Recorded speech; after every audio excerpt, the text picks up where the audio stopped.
Hi, everyone. Hi. Oh, sorry. Welcome to the Golden Ratio podcast. I am Jen, GR Mom, joined as always by GR Dad. Hi. What's the most important thing about comedy? Timing. Ooh, GR Dad, that's too loud. Well, I can't help it. You're blowing out the peaks on the recording. Adjust accordingly. Now you're too far away. This is a technological issue, not a human issue. Human error. Human being. I don't think so. I can only be what I can only be. Stop yelling at the mic. I was yelling at you, I think. Not the mic. The cocktail of the week this week is the For Fox's Sake. Oh. Actually, it's the For Fox Sake. And it's Fox, F-O-X. For Fox Sake. Man, there are more puns and plays on words to come up with fuck without saying it than I can even think of. Sake. It is sake, green tea syrup, plum bitters, and a lemon twist. You shake that up, put it over ice. Sounds pretty good. Yeah, I'm not a huge sake fan, but I don't hate it. I have had it with sushi, and I like it weirdly. I like it warm. People do that. I think that's weird. I don't like it. It's rice wine. It might as well be warm because it's so alien to my experience. I'm like, there's no rules. I'll have it warm. It's fine. Gross. No, it's okay. You ready to jump in To the sake? to the podcast? Hi. What? That was my jump in. I just jumped back out. Jump back in. Are you ready to move into the podcast agenda? I am totally. I am primed, peaked, and ready. I don't know how peak your performance is right now, but that's okay. I think this is an unfair criticism. I haven't even shown myself to be what I can do. You don't even know what I can do. Let us begin with Administrative Corner. I like Administrative Corner. I know you do. Always ready for Administrative Corner. If you want to support the podcast, you can follow us on Patreon. We're the Golden Ratio 4. But the main Administrative Corner item we have this week is that 2,000 beagles in Virginia were rescued from a lab facility. 4,000? 4,000. It's an amazingly large army of lab beagles. It's a lot of them it was real bad, and they all got rescued. Oh, it is 4,000. Yeah. So they have to be placed within 2 months. So if you're interested in a beagle, you can call Virginia State Senator Bill Stanley's office at 804-698-7520. Bill Stanley toured this facility. He introduced a bill in the Virginia Senate that said you can't use companion animals in medical research. Oh, good. It didn't pass. And after it didn't pass, he toured this facility, and he was so upset by it that he adopted 2 of the dogs. Wow. I know he's a Democrat. I mean, I just know.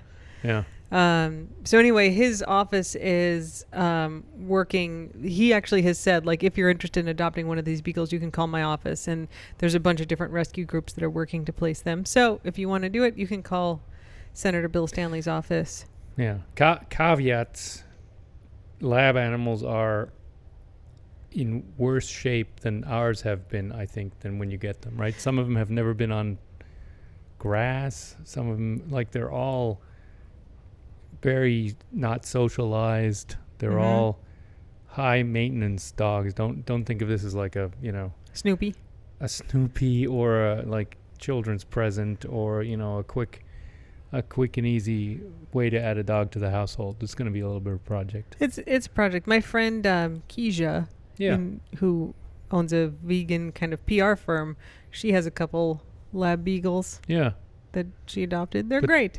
Yeah, they're super nice and grateful, but they're also... That's why they use them in labs. They don't know how nice. to dog. Yeah. Yeah, they will be some work. But you can do it. You want a beagle? Call Bill Stanley. He'll That's right. You. And they're not aggressive. They're just, They're a little freaked out. They're going to need a lot of love. Used to being in crates, yeah. We are not going to adopt any beagles. We got enough dogs right now, you guys. We got enough. Yep. But these dogs will be very grateful for a nice house. And 4,000 is so many. It's so many. It's so many. Even if someone takes 2, I mean, there's still 3,998 It's a left. lot of beagles. Yeah. Okay, dog updates. Where to begin? We actually don't have that much. It's all just... With the most recent first, perhaps, would be a good place to begin. So... In medias res, as they say. Dad made a tray of roasties this afternoon, and he put it on top of the stove to let it cool. Yep. And we went out to dinner, but we are experienced dog owners, and we closed the baby gate to the kitchen, and nobody ate them while they were cooling on the stove while we were at dinner. And then we got home from dinner, and I fed Remy because We're also distracted dog owners. he ate late. Remy eats later than everybody else. He eats a pretty strict 12 hours between breakfast and dinner, to let his insulin be given at exactly 12-hour intervals, which helps him. So I opened the gate to the kitchen. I brought Remy in, and I fed him his dinner, and I gave him his insulin. And then he was like, okay, cool, I'm done. And then Nacho was like, interesting. And when my back was turned, he went into the kitchen, jumped up on the stove, and ate all but 4 of the roasties. I think he ate about 6 carrots. And all of a sudden I heard the sound, and I went in there, and he jumped down and he looked at me with his big eyes and his worried eyebrows, and I was like, you are a bad dog. And he's like, oh no. And I was like, get in my office. And he's like, oh no, okay. And I closed the door, and he just sat down. He sat and he looked at me with his big eyes. He's like, I'm really full, Jen. Can I have maybe a dessert? Yeah, he's been a wild man today. He's really been agitated all day. The good news is he's integrating better and he's becoming himself. The bad news is himself is just more hyper and more comfortable about doing nasty stuff. Out of control today. He's got all the no and the don't give a crap about rules of voodoo. There's some shining through there sometimes. There's some, definitely. Yeah. Today I took all the Kongs out of the toy bin, and I filled them with like Greek yogurt and a little bit of peanut butter and froze them. So right now we're having some peace during the podcast because he's in his crate with a Greek yogurt Kong, quite entertained. The fact that he likes his crate is still a big plus, and it is a gift, a good an advantage over what voodoo was like. Yeah. No, it's so good we can put him in there because he really does settle down, and it just gives us a little bit of sanity. And Remy. Who's a very valiant chew toy at most times, but sometimes just like, oh my goodness, I just wanted to drink some water in peace.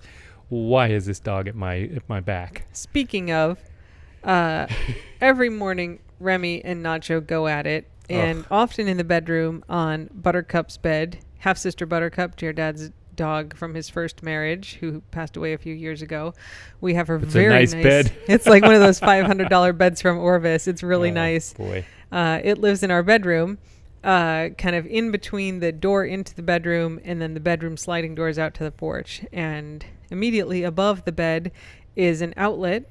And when we first got Nacho, he and Remy played so violently that they threw one of each other against the wall. And I think it's Nacho flinging himself into I think stuff. It is. Yeah. Cracked the plastic plate that covers the outlet. I mean, those things are sturdy. I've lived 53 years, and I don't remember ever... 54. I don't remember ever seeing a cracked outlet with any dog, child... movers, whatever. It's really rare. The only outlets I've cracked is when I screwed him in too hard and cracked him on installation. I may have done that before, but that's different. It's just from regular wear and tear. No, those things are sturdy. So they cracked one a few weeks ago, and Dad went to Home Depot and got a new one and replaced it, and they cracked that 2 days ago. Badly cracked it, yeah. Yep. So we're going to have to get a metal one now. I have a metal one now. Oh, did you get one today? So we'll see if they bend it. I mean, Nacho just goes so hard, and he just flings himself into stuff because he has very little control, very much excitement, but very little control of his body. When we bought this house, it was a mess. I mean, as we've talked about many times, and part of it was just filthy. It was a kind of hoarder situation. She had a lot of cats. The house was not cleaned.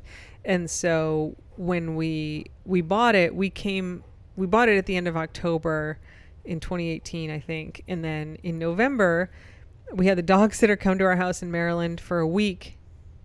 And we flew down here. We bought a mattress in Key West. It was literally all the furniture that we had. Strapped it to the roof of the rental car to get it home. Like with 2 pieces of twine. Yeah, strapped is a strong word. Tied. We maybe brought a couple pillows in our luggage. I mean, we had nothing. The house was empty. Yeah. And bought a bunch of cleaning supplies and like 10 gallons of paint.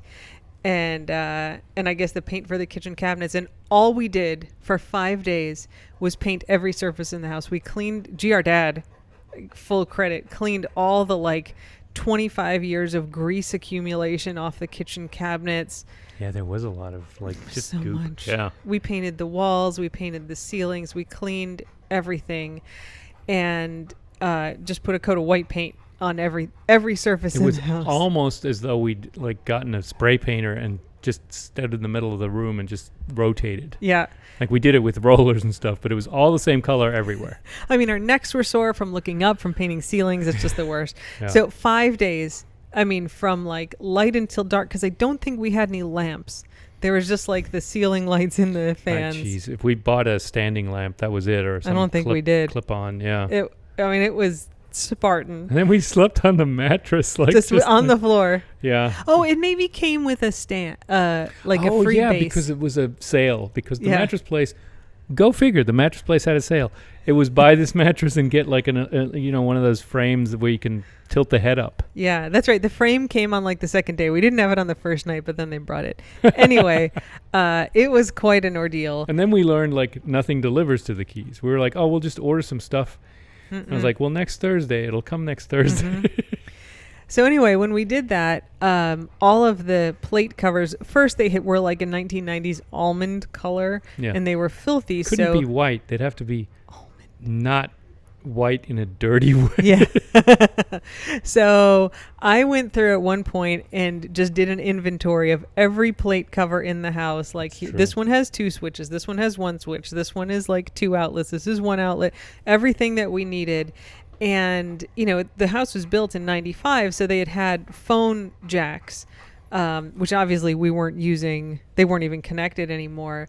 And so for the sort of wall plates where the phone jacks were, I'm like, we just got to get the solid ones to just cover up the hole in the wall.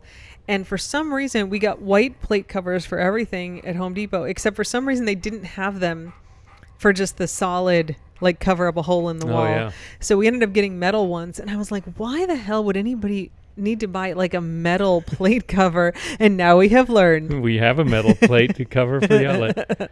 We also had their almond outlets, and some of the switches are the still outlets almonds too. So I was like, we can rewire these and I can install new ones, or we can just paint them We white. just painted over them with the roller. Which is so like, I hate, the German in me hates the workaround, right? But it still looks fine and much better than having almond switches and almond outlets in white walls. Yeah, I hate it too. But we're slowly going through and replacing everything. Yeah. We got electricians in the house sometimes now. Yeah, I mean, all the stuff in the main room now has mostly been replaced, I think. There's a couple that still need to be done. A lot of things has furniture in front of them now. That's It's right.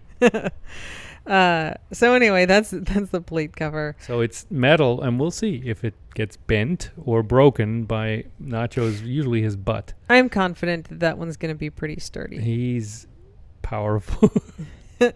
So last Friday, we took Hops to the vet. If you're a super follower, you got a bonus podcast update, I think, after last Friday with Hopper's updates. But She got a thorough checking out, right? And She did. X-rays and blood work and all the stuff. we were, we said on the last podcast that she was having a hard time. She definitely is feeling better now.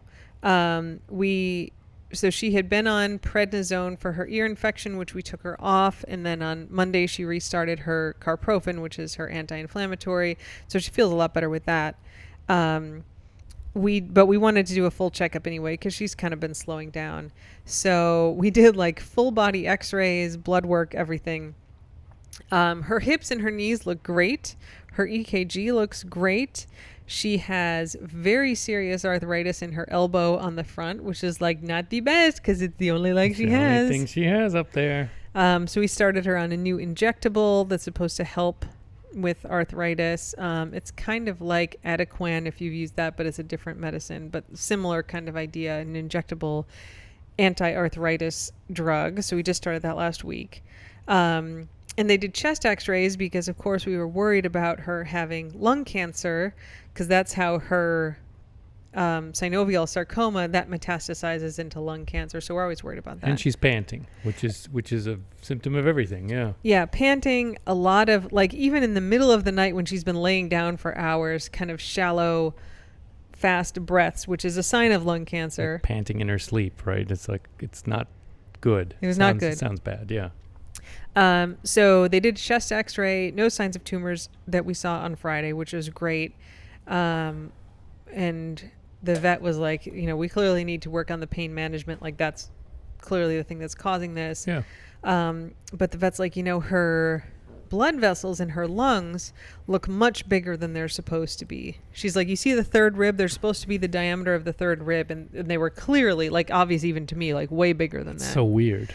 Yeah. So we sent it off to a radiologist. And yesterday the vet called back with all the blood work and the radiology report. Radiologist says, no, this is fine. It's normal. She's like, that's why we have radiologists instead of me. She's like, she's just a dog with big blood vessels. Yep. So that's fine, which is good. That's a relief. The blood work basically looks normal, except her thyroid values were a little low. So they kind of did the initial thyroid test. And when you suspect that a dog might have thyroid problems, then there's like a more detailed test. So she put in a request for them to do that.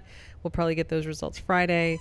There's all kinds of reasons the thyroid values can be low. So if she does have thyroid problems, she'll go on the thyroid medicine that Brody and Remy are on. We have a ton of it. We have all the thyroid problem dogs. No kidding. And if she doesn't, like, you can have apparently low thyroid if you have joint disease, which she obviously has. Oh. I don't know anything about this, but apparently that's it. So she maybe doesn't have like hypothyroidism necessarily. So they're doing those checks. But in any case, she's in pretty good shape. Good job, Hobbs. Yep. Quit being such a diva. So that's the Hopper update. I did take her for a big swim today. Or she took herself. She put herself in the water. I continued it. Yeah. I think that's it for dog updates. You want to add anything about anyone else? Brody's arm is mostly better. Mm-hmm. It's starting to get black in parts, like a normal elbow callus. Like a callus, not just a scar. Yeah. Not just like the pink soft tissue, which I think is good. It seems kind of sensitive right now. I mean, he seems fine, but it seems like tender skin, so it would be nice for it to toughen up a bit. Yeah, it will be less itchy, or even if it's still a little itchy, it'll withstand the occasional scratch that he does with his back leg. Yep, or occasional licks. Yeah, but he's doing, pizza slices and rolling on his back. He seems actually much more chipper than a few months ago when he was still healing. I think he's very happy to be out of the cone and the sleeve and everything and just naked again. Yes, he likes living naked. Well, he's decent when he's naked, so it's okay. Yeah. Anything else you want to add on dog updates? No escape attempts, no issues with any of the others so far. Even so, the probation may be wearing off a little bit, except for Remy, who's still on strict no water. Yes. It's interesting. So, Dad has a Untappd account. I think you're Ingo 13 on Untappd. Probably. And we rate every time he has it. You like to really try different beers when we go out, especially to places that have them on tap. Yep, local beers. Mm-hmm. So Dad rates a lot of beers because he get a beer of the month. That was your Christmas present from me. Yeah. So a lot of beers get rated on there, and I'm the data inputter on Untappd. Yes, I love the interactive process. Obviously I don't rate the beers that I drink just by myself when you're not around. That's right. So it's like at dinner tonight, he got a new beer, and I was like, oh, let's put it in Untappd. So I go like, it's so good. How would you rate it on a scale of 0 to 5? And he gives everything like a 4.25 or 4.5. Yeah, and then you roll your eyes, and you're like, that's not how data works. And I'm like, that's how I feel. I've bought beers, and he's like, this is literally undrinkable. Let's throw it away. 3.75. I don't want to hurt any beer's feelings. You know what? It's your system. It's not mine. And I was like, what do you want to say to this? What do you think it tastes like? And I put in all the stuff, and then I read him the little badges. I love the interactive process. It's like a little game we have. Yeah, it's a fun little time. Yeah. And why did I bring up the Untappd? I don't know. We were talking about dogs and Yeah. escaping. So when Inko describes the beers, he usually goes. I do. So he'll get like the crazy lady pale ale, and it'll be like, more like a, It's not like a pale ale. not more like a pilsner than a pale ale. He says a lot of things like what it's not like. It's true. And I always give him a hard time. I'm like, you just keep saying what this beer isn't. Like, could you say what it is?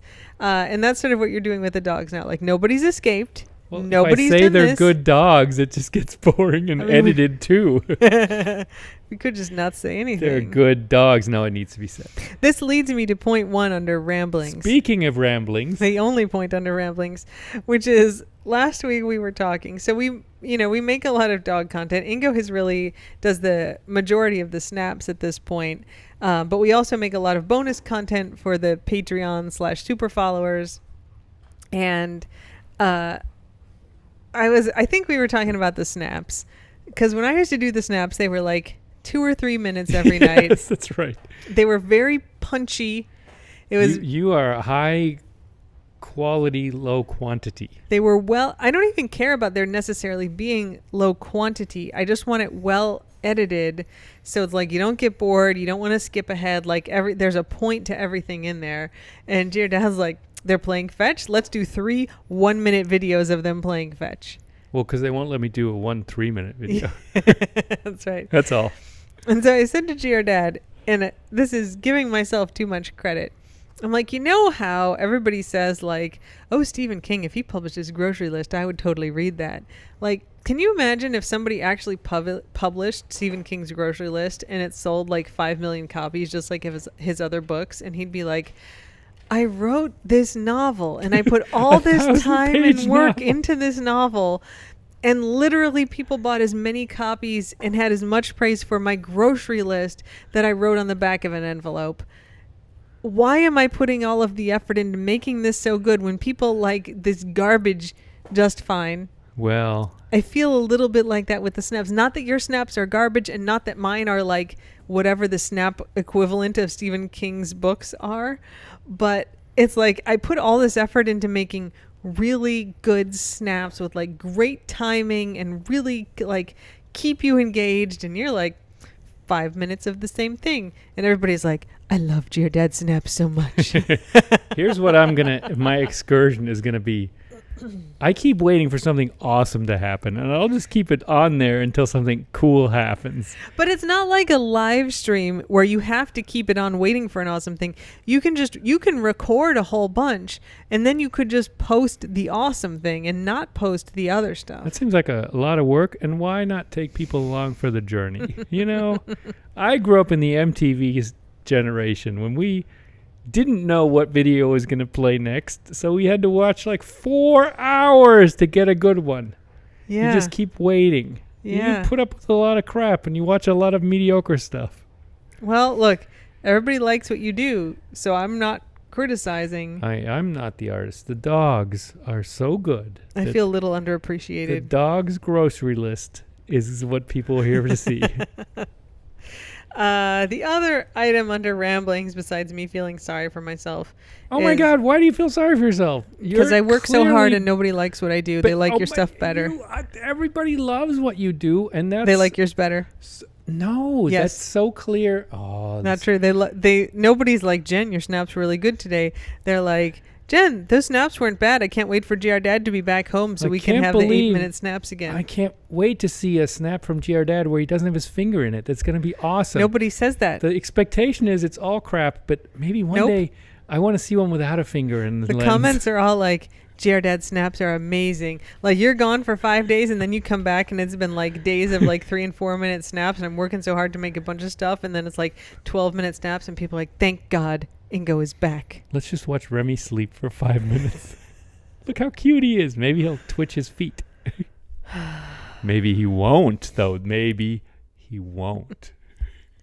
Because it's just like life. You just don't know. It makes me a little sad. Oh, That's fine. yours is better. Mine's longer. I mean, clearly people don't think mine's better, and it's fine. I think you're being No, it's over fine. exaggerating with the people.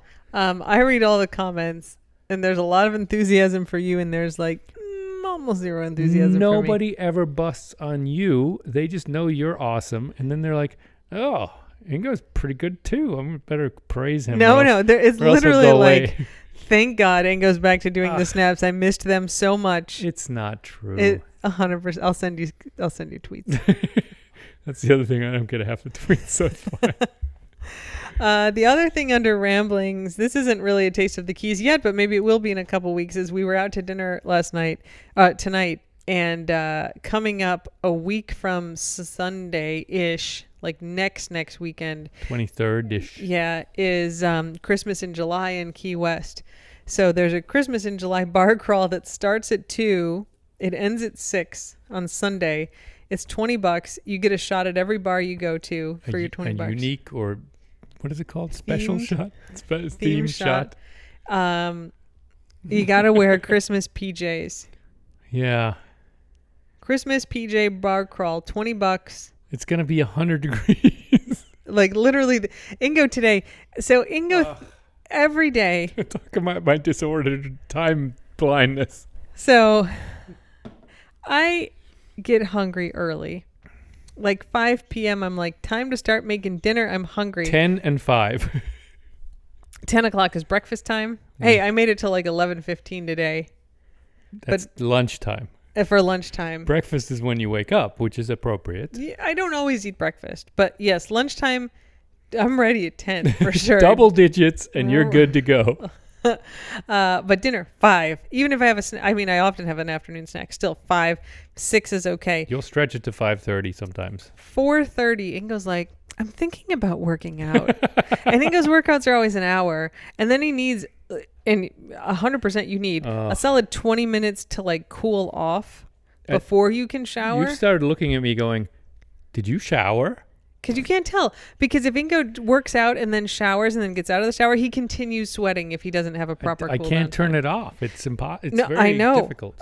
None of this is saying that you're being a diva. This place is a sweaty place down here. So the problem is that Ingo always thinks about working out starting at like 4 or 4:30, which aside from the fact that it's extremely inconvenient for my meal planning because like I'm just starting to think about dinner at 4:30. The heat index at 4:30 now is around 105. Today I checked it in Key West. It was like 123. I think was the heat I did index. accept that today was not the day. You keep going like, I'm going to go for a run. And I'm like, I love the heat. And I almost had to sit down on the side of the road last week when I went running in the afternoon. You can't go running in the afternoon. You either have to go in the morning and be home before like 9:30 or go in the dark. You can't go at 4 o'clock when the heat index is 107 or 110. And I can't go in the dark because that means no beers. That's right. Like you want to have beer with dinner. So you got to start going in the morning. And so today, Ingo's like, it's like 4 o'clock. He's like, I'm thinking about going for a run. And I was like, absolutely not. Like, do you know what the heat index is right now? And you read it to me. It was, what was it in Key West? 125. 100. That's like that's like Mars or Venus. That's a Venus. That's a Venus temperature. I mean, I checked it. Like sometimes you'll get like an individual weather station that has an abnormal reading, but I checked it on like Cudjoe Key, which is next to us, and it was like 107. You can't. I mean, I'm not getting any money for this running, so I'm not going to do it. Also, I might die. There's no shade in the Keys because there's no trees other than palm trees. So they put a little like blob of shade. And that's it. Like there's no shade anywhere. So you're in direct, and there's no clouds. So you're just in direct beating sunlight with like, I mean, there's a running on asphalt. There's a lot of humidity in Washington, D.C. It's a humid place. And I was like, well, it's never, moving to South Florida is not going to be that much different. How much worse could it be? How bad could it be? So, yeah. So the dew point, I'm looking at it right now, the dew point in DC is 70, which is high for DC. I'm just clicking over here. The dew point right now in Key West is 75. Usually the dew point in DC is like 63. Yeah. And that's extremely humid. That's considered like oppressively bad. There's a scale of humidity on like what the dew points are. Yeah. And there's like high, and then there's extreme, and then there's miserable. Miserable is the top level. Is that really a thing? Yeah, it really hilarious. is. And we are solidly in miserable from like 10 a.m. until like 7 p.m. Occasionally, my little weather station here, which I love, has like 83 degrees, 83% humidity. I'm like, what is up with this? Mm-hmm. Yeah, that's a lot of humidity. It's extremely humid. So, and the UV index is like in the middle of the summer, like 13 in the middle of the day. I didn't think it went above 10. Yeah, it turns out it goes it goes arbitrarily high. It goes to rotisserie chicken. Yeah, which is definitely what you turn into. I am not very smart about this. I was smart enough today to not go running. Good job. When it was over 90 degrees here, it was like 93. It doesn't get that hot, like in terms of digits. It's not like, oh, it's 100 degrees here. It's never been 100 degrees in the Keys. 93 is plenty. But the humidity is so high that the dew point is well into the hundreds every day. Even if it's 70 degrees and high humidity, I don't like it. Yeah. That doesn't describe it. It affects me badly. Like, it's not a subjective thing. I just, I struggle with it. Yeah. Yeah. And I sweat a lot. Before shower, after shower. Yep. During shower. Yep. Whatever. Yep. So anyway, we're not going to get you regular PJs. I'm going to look for like men's PJs with shorts. Oh, hey. Not flannel. Shorts and suspenders, though. If that's what you want, I can make that I could be an elf. They have shorts and suspenders, I think. Elves don't elves have shorts? Sure. Pointy shoes. Yeah. Rolly, pointy shoes. Whatever makes you happy, man. I just want to be cool. T-shirt, suspenders, shorts. Okay. I'll make it happen. And a hat. Pointy hat. Got it. Done. No beard, because hot. Yep. Okay. You want to do German word of the week or taste of the Keys? Taste of the Keys. So it was the Underwater Music Festival in the Keys this last week. That's hilarious. Good job on Keys. So, yeah, people dress up often like mermaids, which I'm going to say is like not my favorite thing, but not everybody dresses up like a mermaid, but they do sort of get dressed up, and then they have like fake underwater guitars and instruments, and they put on their scuba gear, and they go down on Looe Key, which is the U.S. equivalent of the Great Barrier Reef. It's beautiful and amazing. But it's much, much smaller. Yeah, but it's still pretty big, and it's fantastical. Yep. And they go down there, and there's a bunch of speakers in the water that pipe the music in, and you can't hear a lot because it's in the water. It was like a 4-hour concert, I think they had. You didn't have to stay down the whole time unless you were dead. But it was a long time to be. I think they had special underwater speakers, right? So if they were quote unquote playing music down there. Yep. It's something. It sure is. Nobody asks if the fish like it. Like, did the fish run away? Were they like, this is terrible. We want some updated music, or, quit playing Fleetwood Mac. Fleetwood Mac is definitely the kind of thing they would play. No offense. I like Fleetwood Mac, but it is also yacht rock. Yeah, well, there's a lot of yacht rock in the Keys. Like, not all of it, but there's plenty. Yeah. We have a second conch life, which is man arrested for impersonating police officer. This is terrible. Yeah, it is. So this dude, a 36-year-old Key Largo man, was arrested Monday after falsely claiming to be a New York State trooper in an effort to get his ex-girlfriend arrested.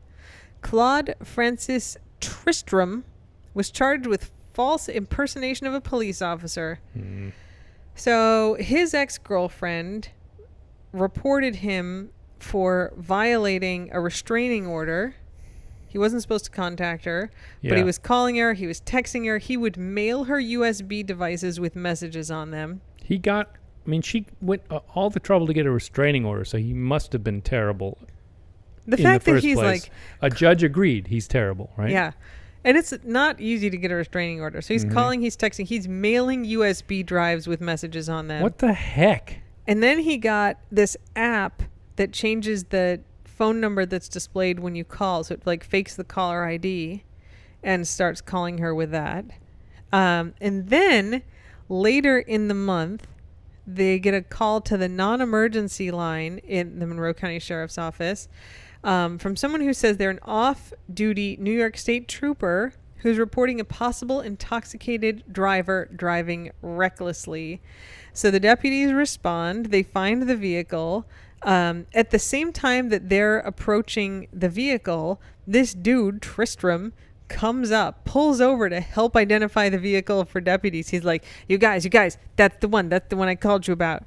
He also told them the vehicle was heading to a specific residence, which turned out to be his ex-girlfriend's residence. So the ex-girlfriend obviously is in the car. She is not drunk. The dude just called the cops on her. I guess it's like the driving equivalent of swatting someone. She's just sober, driving home, and he's like, there's this person driving drunk. Follows the car, waits for the deputies. So the ex-girlfriend tells the cops, I bet this is my ex-boyfriend who have the restraining order, and he called you guys. So the detectives found the phone number that was used to call 911 to report the intoxicated driver. And it was from this app that blocks the display number. Right. So they go to the app and they're like, give us the records. I'm guessing they got a subpoena. So the app turns over the records because you have to have an account on this app. It's not free. So the app says, okay, well, like that number was assigned to this actual phone number. Like, here's the account of the guy who, shockingly, was the ex-boyfriend who had the restraining order. So he's the one who called 911. Saying he was an off-duty New York saying City he's an police off-duty officer. New York State police officer. So then they're like, okay, well, it was definitely this guy. So then they called the New York State police, and they're like, hey, this guy. And they're like, yeah, no. He doesn't work here. He's never worked here. We don't have any state troopers with that name. Warrants were obtained for Tristram's arrest, and he was booked into jail. I think on that's Monday. great that they took it seriously. They subpoenaed the provider. They didn't just shrug their shoulders and be like, it's dumb. What a nightmare. What? But yes, Fuck what a that nightmare. But good police response to follow through and to do the Mhm. work and actually sort of clear the case instead of kind of shrugging and being like, well, you know, you're fine. You're free to go, lady. I don't know what the big deal is. Yeah. But also, what an idiot and a jerk to... You can call 911 like anonymously. You can call as a civilian. You can call as anyone, and they'll take your report seriously. You don't have to lie about being an off-duty New York City cop unless you're a psychopath. He's clearly a psychopath. He though. is a psychopath, yeah. Yeah. So don't do that in the Keys because they'll get you. You know what? Don't do it anywhere because it's a dick move. I bet you was Deputy Radecki. Well, this is Key Largo, so Oh. Deputy Radecki usually covers marathon. I think for the smart stuff, for the like subpoenas. He's a specialist in app subpoenaing. All right, German word of the week. All right, I was going to do vorauseilender Gehorsam, which is sort of a complicated concept. It's two Yeah. words, too. All right, German phrase of the week. Vorauseilend means to like run ahead of or to speed ahead. All right. And Gehorsam is obedience. And so it's this concept where Germans are known for this, Vorauseilender Gehorsam, which is Oh, yeah. if the EU, for example, says they're going to implement a rule in 2025 to, I don't know, prohibit plastic bags, the Germans will be like, we're going to do that today because we don't want to be found in non-compliance. So we're going to be 110% compliant by 2025. Yeah. And so they just go way ahead of any, actual regulation, and they follow the spirit and the letter of the law as soon and as hard as they can. There's no, hesitation or questioning or, let's wait and see how it's really implemented. Mm-hmm. And it's gotten them in trouble in the past. This sort of spirit of Compliance. It's very good to comply because then you also police your neighbor's compliance, and if Yeah. they're not complying, and You guys are everyone's good at that. enthusiastically enforcing the rules with and against each other. So it's this idea of over compliance. I mean, the Germans are kind of known for, if there's a rule, they'll follow it 104%. The Italians they'll if you're going to do stereotypes, right, they'll just see how it works and do the best they can and be reasonable. And others are, have their own level of how they implement these things. But Germans are like, if it's a rule, it must be obeyed at all times, in the dark, when there's a power outage, at all times, no question, period. And we got to do it right away, no question. Mm-hmm. And it's this idea, I mean, the philosophy behind this term is that it makes it easier for authoritarianism because they don't even have to really work to get the laws passed. They just have to kind of announce that they're thinking about the law. And this vorauseilender Gehorsam means people will be like, well, we better start acting as though it's law already so we're in compliance when it happens. And, we'll make it easier for the government. It's okay. Yeah. They don't have to go through all the formalities. We'll just do it. No worries. That's very un-American. Yeah, but it is very, very German. And Interesting. If the EU says we're going to require pink passports in 10 years, the Germans will be like, we're doing it this year. We're doing pink passports. They're already pink. They're already pink. We've already collected them all. Yep. Yeah, and it's good, but problematic sometimes. Yes. Vorauseilender Gehorsam. Good one. Yeah, complicated philosophical point, but there's something to it. All right, we are now on to the new segment of the podcast I am calling Ingo Corner, which is not actually a new segment. It just is a named segment because I always go, and we're done with the podcast, and then you have other stuff to say. So now I have named this section at the end of the podcast for you to just say the stuff that you're going to say anyway. Except now I feel better because it's Ingo's Corner. Well, you gave me no warning about Ingo's Corner, but you don't have to say anything. I'm happy for Ingo's Corner to just not have any items this week. Thanks to everyone who chimes in and who listens. And we are always very happy. I've said this 100 million times. Very happy if this makes anyone's day brighter, if it helps in any small way to make people's days a little easier and lives a little better. That's still what we're here for. And I love seeing comments or getting the idea that, watching Vink bounce up and down makes someone's day a little bit better because that's what we're doing this for. And it makes us very happy and makes me happy. See, this is exactly what Ingo's Corner is for. Because I'd be like, you don't need to say that on the podcast.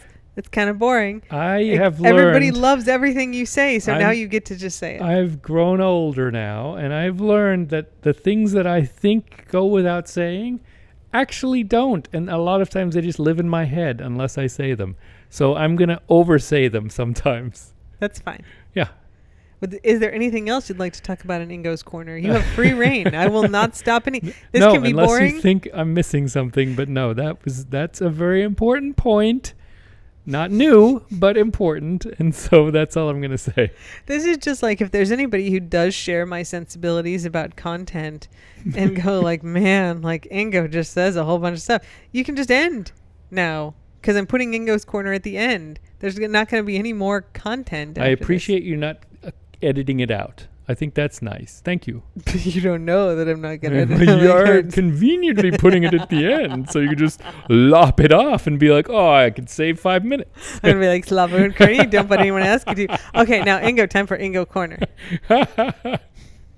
Wait a minute, now I'm confused. I won't cut it out because everybody likes you better than me and they like what you have to say. And logistically, it's complicated and why'd go to the extra effort. I just don't leave it in edit there. It's fine. I don't edit anything. We're not, this is not the freaking late show podcast or whatever the hell overproduced thing it is. This is just us talking. Yep.